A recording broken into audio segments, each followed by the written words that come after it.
Graciano já se balançou. Eu sei. Deixa eu responder. Mas deixa o aluno responder, Graciano. Temos o Paulo Carpina, respondeu fêmur. Isso aí. O Paulo Caruaru também, o Márcio respondeu fêmur. E o Paulo João Pessoa também. Interessante mesmo, tá? E eu pergunto a você agora, qual o menor osso do corpo humano?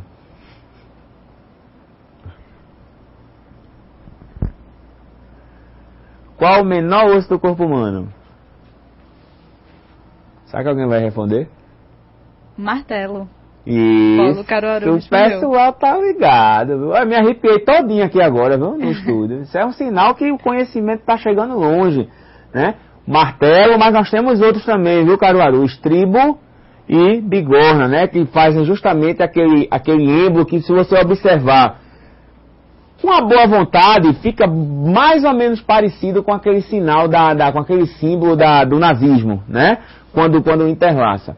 Então, o martelo, o estribo e a bigorna, que fazem o recebimento dos estímulos junto com o tímpano, né? E após ele vai ter a cóclea, né? Que inclusive nós vimos, quem viu a parte de saúde ocupacional deu para ver um pouquinho nessa questão do sistema auditivo, neurosensorial, tá? Auditivo. Mas o menor osso do corpo humano são os ossículos, tá certo? São os ossículos. Inclusive, alguns ossículos se diz cerca de 206 ossos. Tudo bem, mas existem os supranumerários, tá? Pode até, dependendo do caso, pode até aumentar, chegar a 210, 212, porque existem ossos pequenos que ficam, por exemplo, entre uma junção e outra da cavidade craniana, que nós chamamos supranumerários. Tá? Mas isso não vem ao caso. Basicamente, as bibliografias falam que hoje o corpo humano tem cerca de 206 ossos, tá? 206 ossos. E articulações, tá? Várias articulações. Algumas, geralmente, o nome das articulações, só para você ter conhecimento, ela se dá do encontro, tá? Por exemplo, o cotovelo, tá? Essa articulação do cotovelo, nós chamamos articulação rádio-humeral, ou seja, é a ligação rádio com o húmero, tá certo? Que são os ossos que compõem o seu membro superior, o braço. Essa parte daqui nós chamamos articulação húmero-escapular, porque tem a parte do húmero e a escápula, tá? Que é a parte da clavícula. Então, geralmente, as articulações recebem o nome do encontro dos dois ossos, tá? Geralmente. Rádio ulnar, né? Que geralmente é essa parte aqui, ó. Então, geralmente elas recebem o nome do encontro dos dois ossos. Voltando lá para o nosso slide. Tem o nosso esqueletinho aí, né? A divisãozinha do esqueleto. Você tem aqui os ossos, principais ossos, né? Você tem a base do crânio. O crânio é dividido em vários ossos, né? Você tem occipital, a parte occipital, a parte temporal, a parte frontal, tá? Quem já teve a oportunidade, não é uma oportunidade muito boa, não? Você já teve a oportunidade, Graciana, de ver uma caveira? Não. Não, né? Mas é complicado, né? Mas quem estuda saúde, nós deparamos com isso praticamente dia a dia na faculdade. Você observa a parte do crânio, tá? de um esqueleto, e ele tem umas junções, né? Parece uma costura mesmo, que nós chamamos Sindus Crose. Parece uma costurazinha, e aquilo ali, cada partinha daquela é um osso, tá? Aqui na própria face você tem vários ossos. Aqui você tem a parte do maxilar, a mandíbula, né? Chamada também de mento, região mentoniana. A parte do maxilar, a parte mandibular. Vindo mais para cá, aqui você tem alguns ossos, né?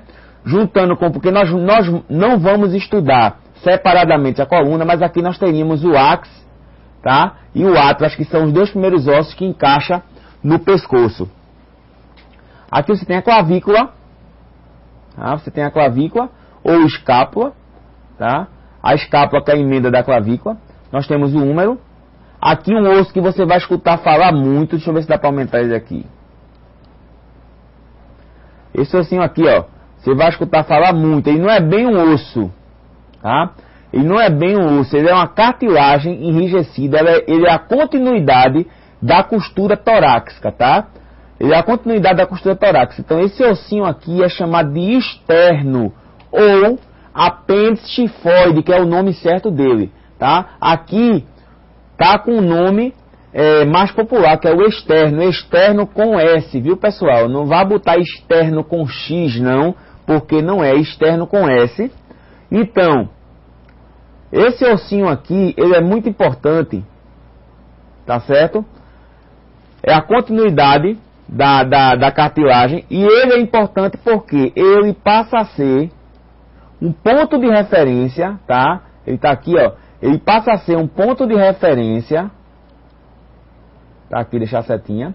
Ele passa a ser um ponto de referência para a massagem cardíaca, ou seja, para você localizar o mediastino, que é onde eu vou encontrar o coração. Aí mais uma pergunta, tá? Nós vamos trabalhar já sistema circulatório, hoje vai ser cheio de perguntas. Aonde, em qual lado do corpo corretamente fica o coração, tá? Exatamente em qual lado fica o coração? Vamos lá, estou aguardando. Lembrando que esse externozinho aqui vai servir de ponto de referência para achar o local correto da massagem cardíaca, tá? Que é o mediastino. Alguma resposta já, Graciane? Ainda não. Em qual lado do corpo humano corretamente fica o coração? Só se você pegar sua mão, tá? Fechada aqui em punho, fizer isso aqui, ó. Nessa posição mesmo, pode fazer aqui nessa posição, tá?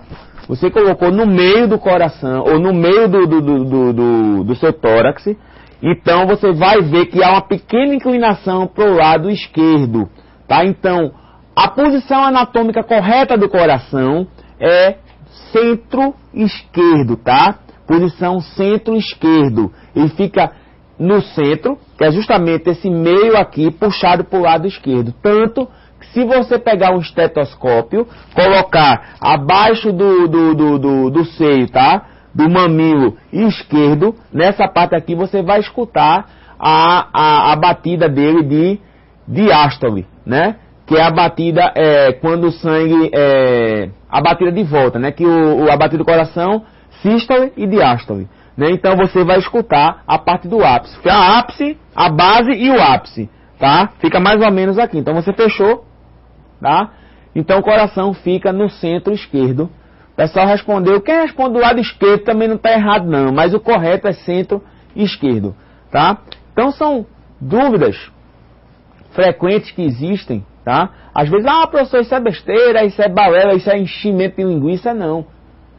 É não, que eu já vi muitas vezes cair isso aí, não para técnico de segurança, mas em prova de enfermagem, técnico de enfermagem, cair e gente errar. Coloca do lado esquerdo, mas o certo é centro esquerdo, tá? Centro esquerdo. Voltando aqui para o nosso Billy Neto, vamos lá. Clavícula, já mostrei a escápula, né? A escápula aqui. Aí você tem o húmero, que é essa partezinha aqui, tá? Juntamente, aqui você tem a articulação rádio humeral, tá? Aqui você tem a una, que é esse ossinho mais fininho. Aqui você tem o rádio, tá? Aqui você tem o carpo.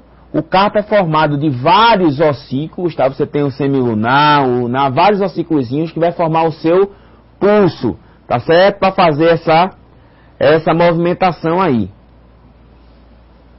E aqui você tem, né, a formação carpo. Vou mostrar aqui. Carpo, metacarpo e falanges, né? Ou dedos. Tá certo? Só para conhecimento, no seu dedo, volta pra gente aqui, Billy, só para eu mostrar aqui. Na sua mão, né? Na sua mão, você vai ter, dividindo os dedos. O dedo é formado por 3 falanges, certo? Com exceção do talegal, que é justamente o polegar. Então, 3 falanges, primeira, segunda, terceira, ou falange distal, medial e proximal, tá certo? Primeira, segunda, terceira, primeira, segunda, terceira, primeira, segunda, terceira, primeira e segunda, tá? Primeira e segunda. Porque o talegal aqui só tem 2 falanges, ok? Então, só para conhecimento. Professor, se a gente vai usar, vai. Quando você for fazer um relatóriozinho de acidente, o funcionário teve o seu, aí nós vamos ensinar depois as nomenclaturas anatômicas, tá certo? As nomenclaturas anatômicas, que eu já vou antecipando para você como é que se chama anatomicamente os dedos, tá? É um nome meio estranho, tá? Mas é com que? Quirodáctilo.